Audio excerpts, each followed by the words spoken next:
Hello everyone and welcome back to Talking Points of BSDF1. On today's episode, we're going to be having a discussion about, are the cars too big? Boys, are the cars too big? Surely. What do you reckon? Yes. Massive. Yeah? Way Just too get a big. general feeling. 100% Right, way too big. So way too big. 100%. Leo, what about yourself? Yeah, no, way too big. Stupidly big. What? So here's a question, right? So we got some different eras of fans in this obviously. Although I'm a more modern fan, I'm a neckbeard that loves to go through archives. We got Leo, who's a gatekeeper. We got Ryan, who's Ryan, and we got Josh down there, who loves Lewis Hamilton. So, any era Lewis Hamilton was in, JC, he's there, mate. He's there. So, what would you say your most favourite era size car? So you could say, like, let's say the 90s style of car, that smaller but quite big. They had very chunky back wheels, or the 70s cars where they were giant back wheels and tiny little wheels at the front, that sort of thing. I'm going to start it off with Leo because he's going to know a bit more. V10s, like late 2000s, coming towards the late 2000s. I've actually got the measurements here. So this is from the Sauber to 2008. So length was 4.6 meters and the width was 1.8 meters. What's that in relation for the listeners to the cars now? So the width now is 2 meters and the length is, I think, 5.5 meters. So absolutely massive. You could race better. That is absolutely. Monaco was actually a race circuit as well back then with smaller cars. You could put him anywhere, couldn't you, really, with that size? Probably barely, yeah. Yeah. Apart from a smart car. You saw that video. Oh, yeah. Oh, yeah. That's crazy. They tip over. That Sauber, the 2008, what was the length of it? It was 4.6 meters. 4.6. And the modern day is 5.2. 5.5. I think it's 5.5. just 5 meters. 5.5. Well, it says here they're 5.5. around 5.5 meters long. So 5.5 That is meters. insane. Yeah. That is absolutely insane. So what about yourself, JC? What would you say your favourite, kind of like, or not even your favourite, what era of chassis was the best for wheel-to-wheel combat? Yeah, I think I like Leo's suggestion about the early 2010s, like when Seb was at his pomp with Red Bull. But I've recently watched the Senna documentary, and I think that the late 80s, early 90s could almost be like up there as well. Like the Netflix one. Yeah, the Netflix one. And all that I've obviously I didn't live through that time period with Prost and Senna. You know, you can only rewatch it via highlights and documentaries and stuff. But the way they raced with smaller cars, and it obviously the way the cars are mechanical then compared to what they are now, which is basically like a big computer with 4 wheels, it's completely different. But I do think the classic McLaren that you love the livery of, Josh, that it was the correct size for a Formula One car. It wasn't particularly safe, but I think that with modern technology, you could make a car like that safe and more reliable. But I think part of the regulations... That one the MP28, I think. I've got on screen so I remember it, so I'm not one of those fuckboys. It's the McLaren MP44, which is the 1988 version. 1988. Oh, that one. Yeah. That one. So Sorry, specifically yeah. like that era in time, I think that is up there with, I would say the same, to be fair, with Leo's one. They're like they're the modern day equivalent of what that was, but I feel like that has the edge because it was slightly more exciting because of the manual gear shifts, but I know that's nothing to do with size. But it might actually, to be fair, it might do because the gearboxes are all electronic and they were mechanical back then. So maybe, I don't know. But yeah, that's me. Yeah, smaller components, yeah. Good take. I like that one. So you would say the early 90s, late 80s. Late chassis. 80s, early 90s, yeah. But I'd also say Leo's, early 2010s probably up there, second favourite easily, but close second favourite. What about you? What about you, Ryan? What do you think? To be fair, I'm with Leo. I didn't really watch the races back then, like 2010, 2011. But the little clips that I have seen, they looked like the better racing cars. You could race at every track they went to. They had battles at every track they went to. It was just all round. You could see it was better racing, better craft in them. And like you say, you can make them safe if you brought them into modern eras now. but they are just too big this day. You can't race them anywhere. Yep. No, I think that's basically on the money. I think What was you, Josh, by the way? I would personally say, yeah, so the era that I'd say is my absolute 100% is it's the SF 2004, greatest car probably still ever built, along the echelons to the W11, right? But this car, you know, it could go wheel to wheel, it could do anything. That era of the last of the V10s was just, yeah, it was just something else. The V8s were still decent, but they were long.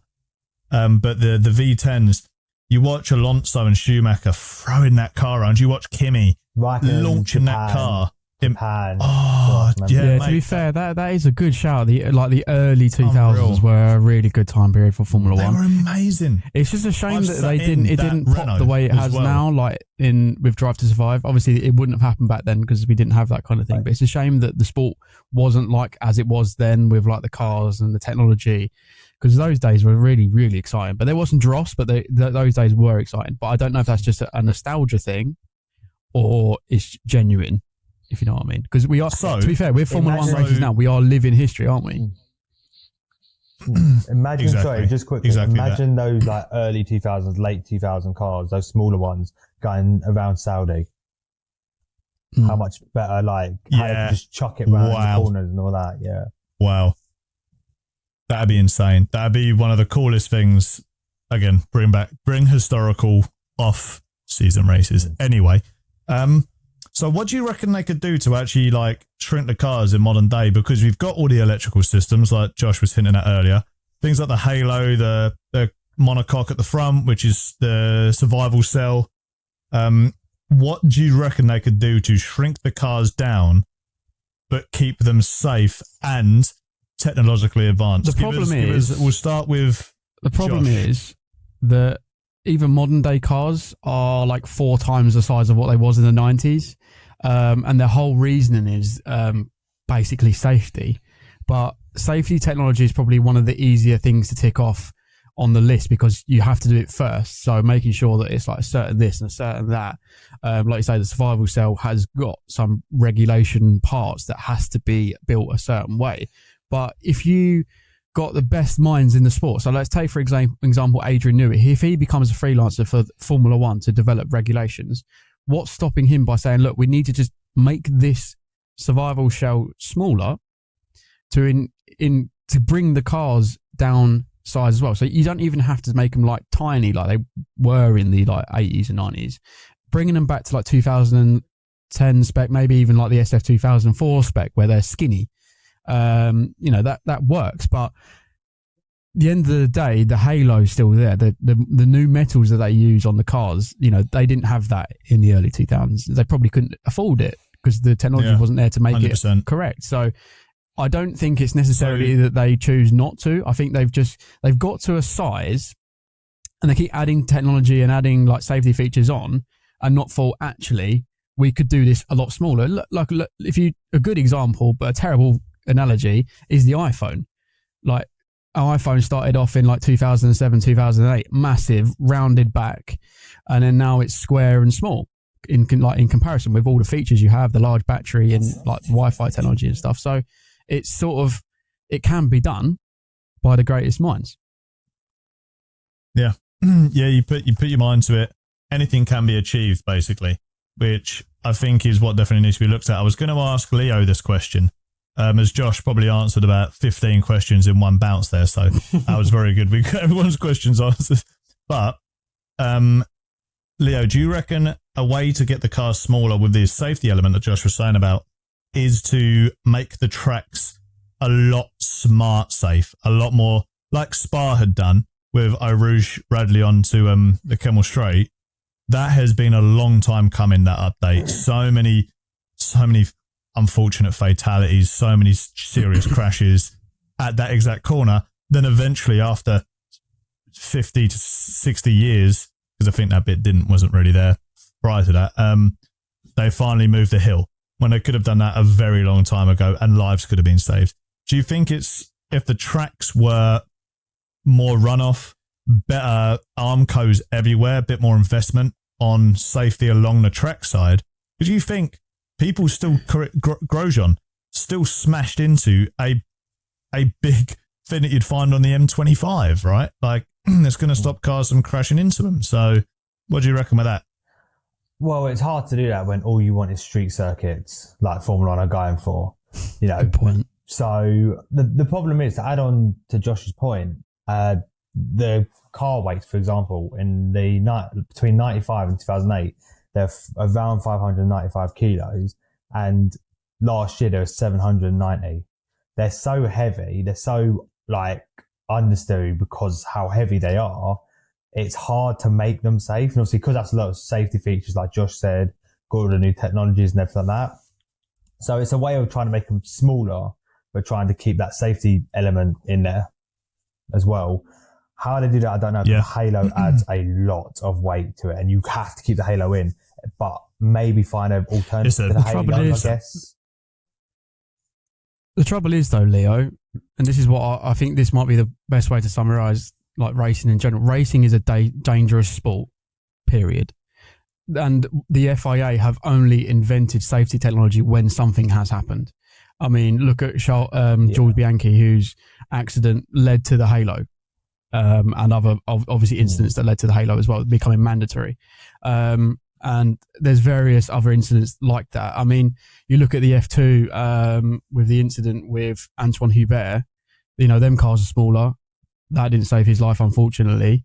But what you can do is mitigate from it. We know that there's issues within racing, and the FIA have done a really good job. Credit to them for once. With implementing safety technology the way they have. I think for the benefit of the racing, though, they need to make it smaller so it can be more enjoyable, so you can get more wheel to wheel. But like I said, with more safety features, like the Halo, good. For example, I think the Halo's amazing, but it weighs a lot, because when it first came out, they had this big thing of you can hold 2 double-decker buses on top of it. So if there was a lighter version of it, you could do, but the Halo would have to stay. If you could find a lighter version, better, but that would have to stay. Obviously, stronger but lighter metals. Yeah, the safety structure of the car has been getting more and more because of all these previous. But just a quick question, just maybe to round it off. More weight. Back in the day, obviously the main issue with weight was fuel, and is the fuel element included when we talk about the weight of the car? Because if you made it safer to refuel, you could make these cars lighter and then bring in maybe the refueling element back into Formula 1, which for a lot of fans is actually really exciting, but again, it's really dangerous. Yeah, but that's what Formula 1 is. Well too dangerous. Well too dangerous. They were going to, because they're going to try and find a way to rush it. They were going to bring it back a few years back, and then realise actually no, it's a big problem. Obviously, I was going to say, to expand on Josh's, they'll just find a way to rushing it. Look at what happened with Jos Verstappen when they modified theirs to be quicker. Yeah, exactly. Blew up in the pit lane because they couldn't control it. Exactly that. I think that is a very good point there, Ryan. But we'd love to hear what everybody else has, all the viewers, all the listeners in the comments. Let us know what you think your best idea and best take on what you would have as your ideal car width, car length, and safety features that you think need to be added or improved upon. So let us know in the comments. Thank you again for listening to this episode of Talking Points about how the cars are. We'll see you in the next one. Okay, solid. Nice. Not gonna lie, didn't realise it was that short. Would have said something else other than that's fine. Absolutely fine. Because you're going to open the next one basically. So I want to do a clap sync because I think I'm either really late or